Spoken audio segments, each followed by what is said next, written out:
அஸ்ஸலாமு அலைக்கும் வரஹ்மத்துல்லாஹி வபரகாத்துஹு.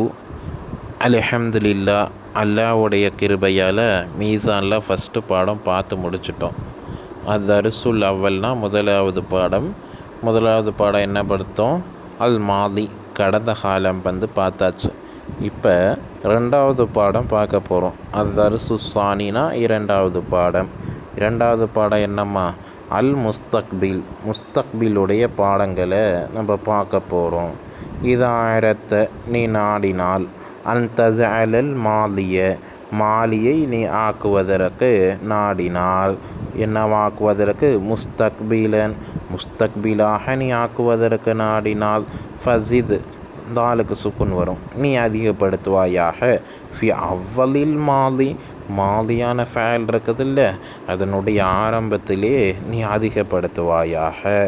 இஹ்தல் ஹுரூஃபி ஜவாயிது, ஜே வரும் இந்த இடத்துல, வாவு அலிஃபு ஐனு தால் வரும். சரிங்களா?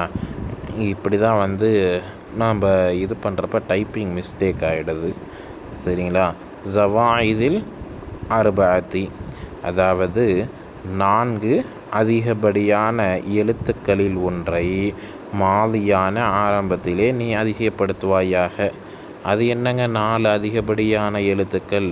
வஹிய, அதுவாகிறது. எது அந்த 4 எழுத்தாகிறது? ஹுரூஃபு கவுலிக்க, உன்னுடைய சொல்லிலிருந்து இருக்கிறது, உன்னுடைய சொல்லில் இருக்குங்கிறாங்க. என்னது? நஅதி, நூனு, ஹம்சா, தே, ஏ. இதை ஷார்ட்டாக என்ன பண்ணுவாங்க? 4 எழுத்தையும் சொல்கிறதுக்கு நஅத்தின்னு சொல்லுவாங்க. சில பேர் ஈஸியாக ஞாபகம் வச்சுக்கிற கத்தைன்னு அப்படின்ட்டு சொல்லுவாங்க.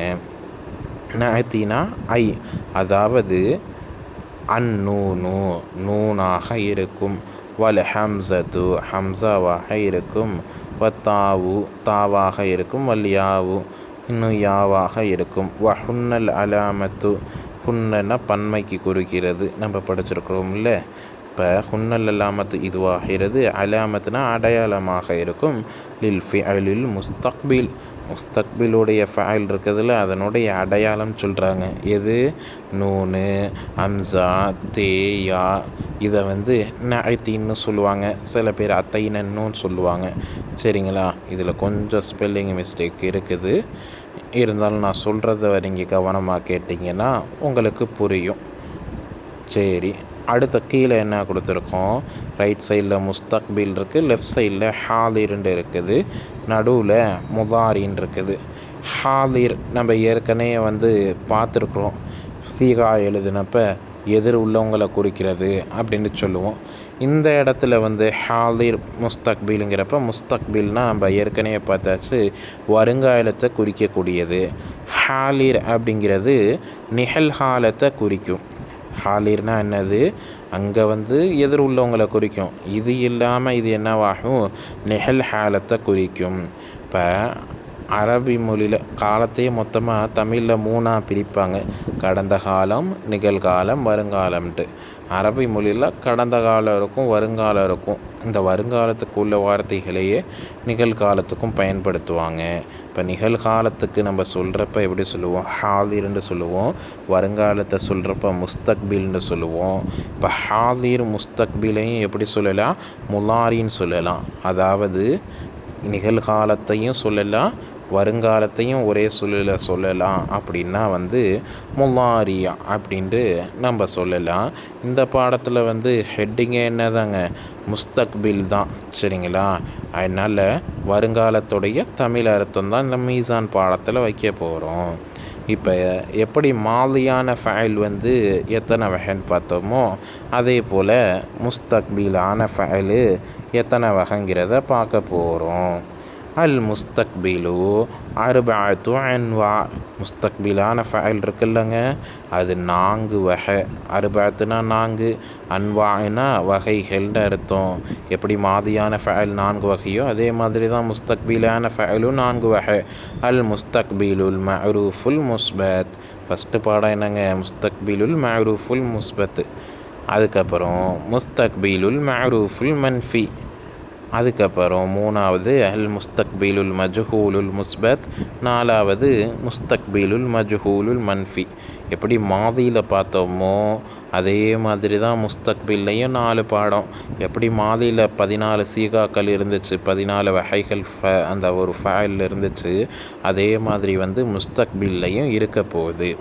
அங்கே எப்படி முஸ்தக்பிலுல் மஅரூஃபுல் முஸ்பத்தை நல்லா மனப்பாடம் மாதில் மஅரூஃபுல் முஸ்பத்தை நல்லா மனப்பாடம் பண்ணோமோ, இங்கேயும் அல் முஸ்தக்பிலுல் மஅரூஃபுல் முஸ்பத்தை நம்ம நல்லா மனப்பாடம் பண்ணிட்டோம் அப்படின்னா முஸ்தக்பிலுல் மஅரூஃபுல் மன்ஃபி, மஜ்ஹூலுல் முஸ்பத்து, மஜ்ஹூலுல் மன்ஃபி எல்லாமே வந்து நமக்கு ஈஸியாக இருக்கும்.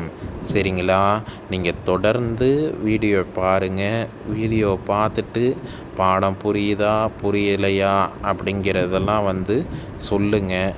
புரியாட்டி வேறு மாதிரி நடத்தலாம். அதுக்கப்புறம் நீங்கள் தொடர்ந்து வந்து ஒவ்வொரு பாடங்களையும் வந்து பயிற்சி பண்ணிக்கிட்டே இருங்க. பழைய பாடத்தை விட்டுறாதீங்க. நம்ம டெய்லியும் ஒவ்வொரு வீடியோ போடுறோம். நீங்கள் பழைய பாடத்தை விடாமல் அதை பயிற்சி பண்ணிக்கிட்டே இருங்க. இந்த புது பாடங்களை நம்ம வந்து ஒவ்வொரு வீடியோவாக போடுறோம். ஒவ்வொரு வீடியோவையும் நீங்கள் பார்த்துட்டு பாடம் புரிஞ்சிச்சா இல்லையா அப்படிங்கிறத நீங்கள் வந்து தெளிவாக சொல்லுங்கள். நிறையா பயிற்சி முயற்சி வேணும். வெறும் நம்ம ஏதோ யூடியூப்பில் வந்து வீடியோ பார்க்குற மாதிரி, மற்ற வீடியோ பார்க்குற மாதிரி இந்த வீடியோ பார்த்தோம்னா பாடம் வந்து மனப்பாடம் ஆகாது. அல்லாஹ் தான் வந்து நமக்கு பாடத்தை லேசாக ஆக்கி வைக்கணும். இந்த பாடத்தை முழுமையான முறையில் அல்லாஹு தஆலா முடிக்கிறதுக்கு தௌஃபீக் செய்து அருள் புரிவானாக. அஸ்ஸலாமு அலைக்கும் வரஹ்மத்துல்லாஹி வபரகாத்துஹு.